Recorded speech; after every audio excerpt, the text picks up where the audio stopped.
अस्सलाम वालेकुम नाज़रीन, कल्याण न्यूज़ सां गॾु मां आहियां सारंग लतीफ़। अचो त नज़र विझूं अॼु जी अहम ख़बरुनि ते।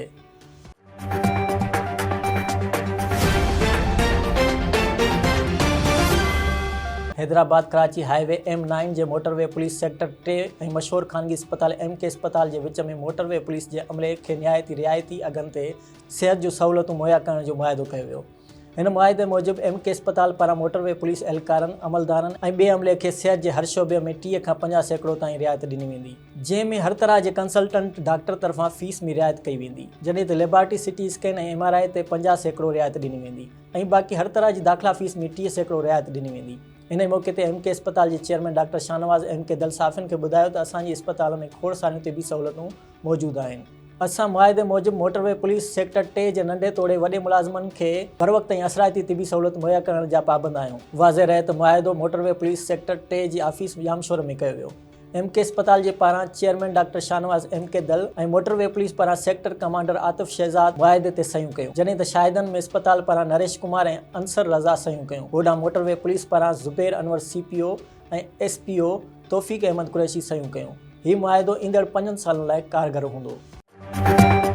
दौलतपुर जे बिल्डर माफ़िया आसिम कबीर तरफ़ां अवाम खे कूड़ा ख्वाब ॾेखारे ॿिन्ही हथनि सां फिरियो पियो वञे। बिजली, गैस, ड्रेनेज ऐं रोड पको कराए ॾियण जा आसरा ॾेई फ्रॉड कयो पियो वञे। बिल्डर माफ़िया जी नाजाइज़नि ख़िलाफ़ रहायशुनि जो समाजी अॻवान अब्दुल जब्बार सोहो, गुलाम रसूल घलू, नज़ीर उन्नड़, मुमताज़ अली ओठो, मोहम्मद हारून घलू ऐं ॿियनि जी अॻवानी में एहतिजाजी धरणो हंयो वियो, जिते दाहींदे अॻवाननि चयो त बिल्डर माफ़िया आसिम कबीर ख़ानज़ादे बिस्मिल्लाह सिटी ठहिराइण बैदि उतां जे रहायशुनि खे लिखत मूजिबि सहूलियतूं जहिड़ोकि गैस, बिजली, नेकाल ऐं पका रस्ता ठहिराए न ॾियण खां इनकार करे छॾियो आहे ऐं बिस्मिल्लाह सिटी रहवासियुनि पारां खेनि मुआहिदे तौरु कयल सहूलियतुनि जी घुर करण ते खेनि घटि वधि ॻाल्हाइण लॻो आहे। सहूलियतूं न मिलण ऐं बाअसर बिल्डर जे अढांगे रवैये ख़िलाफ़ बिस्मिल्लाह सिटी जा रहवासी सरापा एहतिजाज बणियल आहिनि।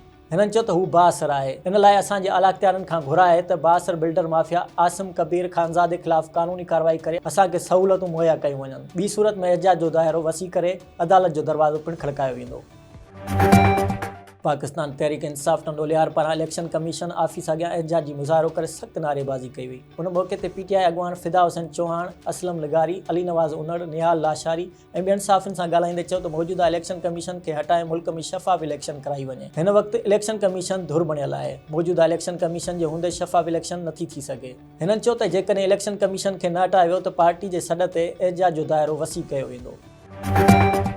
केन शाह में रमज़ान पैकेज स्टॉल लॻायो वियो, सस्ते अटे जूं थैलियूं विकिरो कयूं वियूं। ख़बर मूजिबि खैरपुर नाथन शाह में MPA इंजीनियर अब्दुल अज़ीज़ जुणेजो ऐं डिप्टी कमिश्नर दादू सैद मुर्तज़ा शाह जी हिदायतुनि ते असिस्टेंट कमिश्नर सोना खान चांडियो ऐं मुख़्तियारकार मोहम्मद असलम चांडियो पारां रमज़ान अल मुबारक महीने में सस्ते अघ ते अटे जो स्टॉल लॻायो वियो। सिंध हुकूमत पारां 300 ग़रीब माण्हुनि लाइ सब्सिडी तहत 10 किलो अटे जी थैली 400 रुपयनि में विकिरो कई वई, जॾहिं त मार्केट कमेटी कैन शाह जे chairman Ejaz Ali Soomro, revenue clerk Aftab Panwar, Waheed Brohi ऐं ॿियनि जी मौजूदगी में ख़रीदार ग़रीब माण्हुनि खे अटे जूं थैलियूं पिणु विकिरो कयूं वियूं। इन मौक़े ते मार्केट कमेटी जे चेयरमैन एजाज़ अली सुमरो मीडिया सां ॻाल्हाईंदे चयो त PMPA इंजीनियर अब्दुल अज़ीज़ जुणेजो पारां वरितल कोशिश सां सिंध हुकूमत पारां ग़रीब माण्हुनि खे सब्सिडी ॾेई सस्ते अटे जी फ़राहमी थी रही आहे, जीअं अमल सां ग़रीब तबिके जे माण्हुनि खे रिलीफ मिली रहियो आहे। हिन वधीक चयो त DC दादू सैद मुर्तज़ा शाह जी मुक़ररी दौरान अवाम खे रिलीफ फ़राहमी शुरू थी वई आहे, जेको पिणु बहितरीन अमल आहे।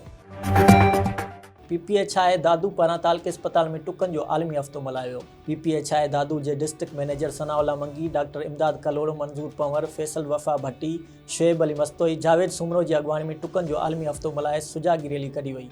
इन मौक़े ते डिस्ट्रिक्ट मैनेजर सनाउल्ला मंगी साफ़ियुनि सां ॻाल्हाईंदे चयो त ॼमण खां वठी 2 सालनि जे ॿारनि खे ख़तरनाक बीमारियुनि खां बचाव लाइ हिफ़ाज़ती टुका लॻाए मासूम गुलननि जहिड़े ॿारनि खे सिहतमंद बणायो वञे।